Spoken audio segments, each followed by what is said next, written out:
like modern day like Christian dating doesn't involve anything that's biblical principles. But obviously, like Christian dating is not going to get outlawed because they watch this episode, and No, absolutely like not. it's still going to exist. Oh yeah. It's still going to be a thing. So, like, what are some practical things that people can do in Christian dating? Like like you mentioned boundaries. Like, what are some practical like boundaries that people can set to avoid like gratifying your own urges and. Yeah, I mean, don't touch them until you get married.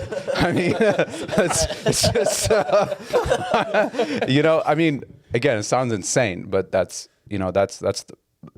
like an example of a boundary. Like, again, like we have gotten, this is where that whole desensitization thing comes back into relevance, because like we don't, like, let's take kissing or whatever we think that's like, that's nothing, like for us. Like we think that's like, oh, that's whatever. Like, yeah, I had my first kiss at kindergarten, whatever. And in fact, we cheapen that physicality in something that into a level that it doesn't matter.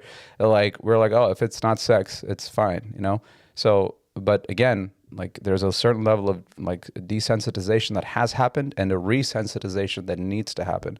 So I think, for example, as a practical matter, that is as a boundary. Secondly, like, once again, I always think of, I've said this to Joel, you've heard me say this many times, the standard that I try to hold myself to, and I fail almost all the time, is the way I try to live my life during the week. Because people see me on stage, and we talked about life in church and outside of church and how people take that and how that's a reflection on your faith. The way I try to always live, and I've told Joel this many times, is like I imagine that I'm on like closed caption, like camera recording 24/7, and if at any given point on a Sunday morning while I'm preaching or teaching or singing or whatever, if that video of me doing something on Tuesday morning at 10 a.m. at any given time is put up, I want to be able to explain it, justify it, or I want it to be more importantly in line with Scripture. And if it wasn't something that I could explain in church, or that would be appropriate for me to do in church, it's probably not appropriate for me to do anywhere. So in the same vein, if it's not something that you do while with another person while you're married, and you wouldn't do with another person, you probably shouldn't be doing it again, like while you're single. And again, like I've talked a lot about reevaluating in this episode. Look at each action, look at each attempt, because part of dating is getting to know somebody, right? And look at each thing, break it down to what a granular level. Again, we like to gloss over these things, like, yeah, like I need to get to know this person, but you don't need to be in the backseat of your car for that. You know what I mean? Like they're like, yes, I need to know them intimately. Yeah, but you don't need to be like going on a movie theater date where it's just you in the back row and you guys are hiding under the jackets or whatever. Like, it's just like, this is how we try to explain this stuff. We euphemize these things like crazy. But if you break it down to your we say, well, I need to know if we're compatible, and we're like, it's fine. I don't care if we're sexually incompatible because God will allow for all that. But I need to know, bro. Like if I can carry her, I've said or thought these things. Can I just ask you something? Yeah. This is generally I'm not disagreeing with anything you're saying. Like I agree. But it's just coming from a place of I want to learn, right? So yeah, no problem. How am I supposed to know if you can carry her unless you carry her? That's a good question. I can't get her on scales. About to turn into a red pill video real quick. I'm just messing. Go ahead. Sorry. Yeah. But how am I supposed to genuinely build a connection with that person if I can't really spend time with her like that? How do I do that? Love is a choice, not a feeling. Something that I read in many marriage books, honestly, or just many books in general. And what we think of and understand as a feeling or as love, or these things that we describe as connections, I should say, are often very different than what we think it is. Because here's the reality of marriage, right? Because ultimately that's the goal of dating. There's going to be days when you don't feel connected to your spouse. There's going to be days when you don't feel the love with your spouse. Just like in a relationship with God. Some days it's easy to pray, other days it's not. Some days you got to be like, I have to do this, or like I don't want to do this, or some days you just don't do it. And in the same way, there's going to be days where you don't feel like connected to your spouse in the same way that you might in other seasons. And also, one of the marriage books I read said that like you end up being married to like 5 different people over the course of your lifetime because people change. Like every like 7 or 8 years, I forget what it said it was, but over the course of like a 40 to 50 year marriage, you end up like, dealing with 5 different people because 5 different personalities, body types, all these things. And so like love will, what it looks like will change a lot. So that being said, so when we talk about connection, we're talking about the crux of whether this person is right for you. All you're trying to determine is this God's will for my life? The truth is that does not predicate, necessitate, or mandate you feeling connected to that person in that moment, in that season. I'm not saying that it can't come with connection, because I'll tell you a little bit of story of how I knew my wife Sheba. Hey babe, was the one for me. The very first day we spoke on the phone. We long story short, we met when we were in high school. I would go up to her church, and to a church in her home state of Connecticut and play at a VBS. So basically, if you want to find a wife, just learn guitar and go play at VBSs. I don't know, but that's why everybody wants to join the worship team. But if you want secrets, no. We met when we were in high school, but and I think at that point she had a crush on me. I had a crush on her, but obviously we were both painfully awkward. We didn't talk to each other, any of that stuff, and we didn't really talk. Period. And then 10 years later, literally, I think like 10 years later. I got wind of the fact that she was her little brother, Phil. I think you guys know Phil. Phil ended up ratting her out to one of my best friends, who then told me, and I was like, well, I need to investigate. To determine or ascertain the truth of this matter. So I went in there and I found. I feel like Sheba is going to really enjoy hearing you talk about that. Or probably not. I mean, she has many things that she would probably want to say. So I'm glad this is a one-sided conversation. You're going to be the next guest on the podcast. I know. It's like the tell-all, right? So we talked on the phone, and where we were kind of connecting the dots for the very first time after all these years. And the conversation was what it was. And we're like, oh, so when you said that, you meant that. And I said, oh yeah, when I said that, all these connecting, filling in the blanks. And then she hung up, and then we hung up, and she was like, all right, so what do we do from here? And, being as like super suave and smooth as I was like, I don't know, we'll talk tomorrow and we'll figure it out. It's all I knew to do at the time. Clearly now you know why we couldn't figure it out all those years. But so we hang up the phone, and she immediately calls me like 7 seconds later and says, hey, can we pray together real quick? And I don't know why, but in that moment, I did feel like heaven descended, and like God made it so abundantly clear to me, this is your wife. I knew nothing about this person, like Sheba, at this point, beyond the conversation that we just had that evening. And like the 10 years before that was radio silence, and before that was a few years of seeing her for a few days at a time every summer. Like I knew nothing about this person, but beyond the fact that I thought she was cute, and something crazy was happening, and that I determined that over the conversation. But then in that moment, it was like, because I was coming from a season of like, I'm like, Lord, whatever the next relation, I don't want to date. I don't want to do anything. The next person I talk to, I want to, like, seriously, I want to, if it's not for marriage, I don't want to talk to him. And so I'd been in this season of asking God, like, this was my prayer. And so he answered that prayer by, in Sheba's case, by saying, this is it. And so for me, that made it abundantly clear to me.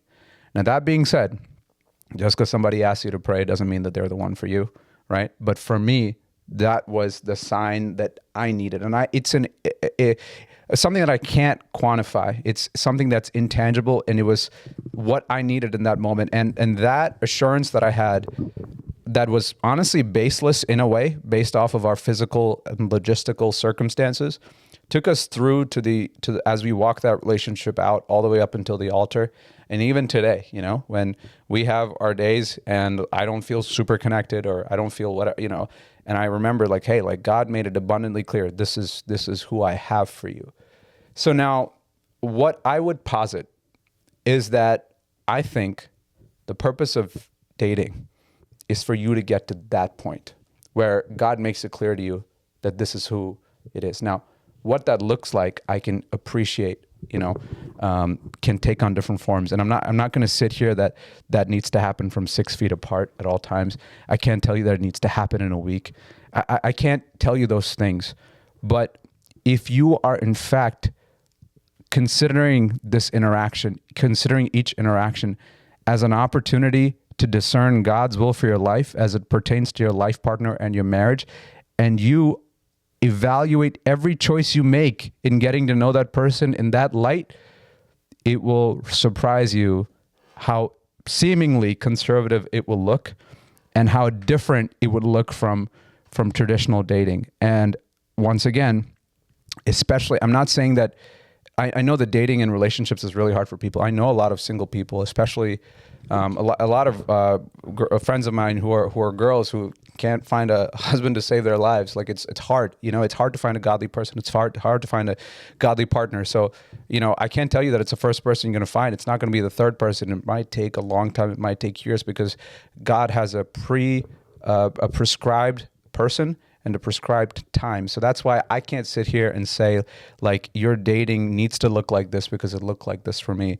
I just say that from the principle of like, if you are trying to see dating for what I believe it's meant to be in light of scripture and like you finding a partner, right? Considering that dating as we understanding is a concept that we've come up with in our culture and society. But if you boil it down to the crux of it, which is you evaluating whether this person is who God has for you, it doesn't take a lot. It doesn't involve a lot of the things that we associate with dating. I'll just put it that way because there's a lot of things that fall into that category. And so I believe that if you seek God and if you're in fact looking at each person, looking at each interaction as an opportunity to do that, I think God can and will speak to you because you're looking to honor him. You're looking to, you know, you're upholding, giving holiness and being pleasing in his sight so much value that he's not going to frustrate you. You're not going to have to go to those lengths to figure out if you're compatible. You know what I mean? Because it's the approach and it's the heart posture. That's not a blanket rule to say that if you don't do it that way, like you're not going to find a partner, or that if you do it that way, that person absolutely can't be a partner. A lot of people have, like tried to apply a formulaic approach and their marriages have not worked out. A lot of people have started their marriages in sin, so to speak, and went about it wrong, but God redeemed those things too. So these are not meant to be blanket formulas or blanket approaches, but just I think that it comes to a matter of like applying these principles. So, and the thing is, if 99% of what we associate with as dating has very little to do with that actual determination of whether this person actually is for me, and most of it is just about gratifying our flesh, like being booed up because everybody else is booed up, like, you know, wanting to get close both physically and emotionally to somebody because like we're trying to meet other needs that we have, and a lot of those things as a general matter can be ascribed and put into those categories. And you would see that there's not a whole lot left once you take away all that stuff. And that, like I said, it sounds so radical, but that's just because of how far this world has gone away from God and how radical the standard of holiness is when you compare it to the rest of humanity and society. So would you say that you should only go for dating when you think you're ready for marriage? Yeah. So absolutely. Well, And what about like high school sweethearts? You know, those back in the day, like they start at a very young age. Yeah. Do you even think they should start at that young age? Realistically, no. Realistically, no, because think about who you were in high school. Yeah, completely different. Right. Yeah. And that's not, and change is inevitable. Don't get me wrong. There does come an aspect of marriage where like we look at our wedding photos and they were a snapshot in time of, you know, who we were on that particular day. So marriage is by no meant like, it's not meant to be like, oh yeah, you find this person, it's going to be smooth sailing from here, and like you're not going to have any issues. No, every day is going to be work. And so that's not to say that, you know, if you pick if you don't pick this person, that like, you know, because you're going to change. No, the change aspect is a given. But that being said, like there's also a level of maturity that for males, like what is it, the frontal lobe doesn't get developed. I'm not a science guy, but the frontal lobe, what is it, like doesn't get developed fully until 25 or something like that. So don't wait for 25 in a day to do it. That's, again, it's not about that concept, but it's the idea that there are some practical reasons, some physiological reasons why the choices you make at that point are the things you think you want to be. Like when you're like 3 or 4 or 5, 6, 7, everybody wants to be a fireman. Charlie's the only one who's going to do that, right? Like, I mean, he's one of the few guys, but I would say that's probably the exception and not the rule. Like, if everybody that said they were going to be a NASA astronaut became a NASA astronaut, there would be nobody working in Big Four, nobody working at the hospitals, nobody working at any of these things. And that's just because, you know, there's like, you're not. So the reality when it comes to high school sweethearts is that I do know people, don't get me wrong, that were in fact high school sweethearts, but and so I'm not saying it cannot work that way, but you put yourself, your odds of success are very, very slim. Your odds of success in general are very, very slim. I mean, because it's hard to not only find a spouse, but to maintain a marriage. Getting married is one thing. Staying married is a whole other thing. You know, like, I mean, and most of your life is going to be about staying married, not getting married. So like we're looking at marriage as like an end day, like as like, oh my God, I get there and it's chilling. Just like we look at our Christian walk and think, I just need to meet Jesus and then I'm chilling, or like I just need to get to this spiritual goal and then I'm good. No, man, that's when it really starts, so to speak, relative to what you've already accomplished. So do you think that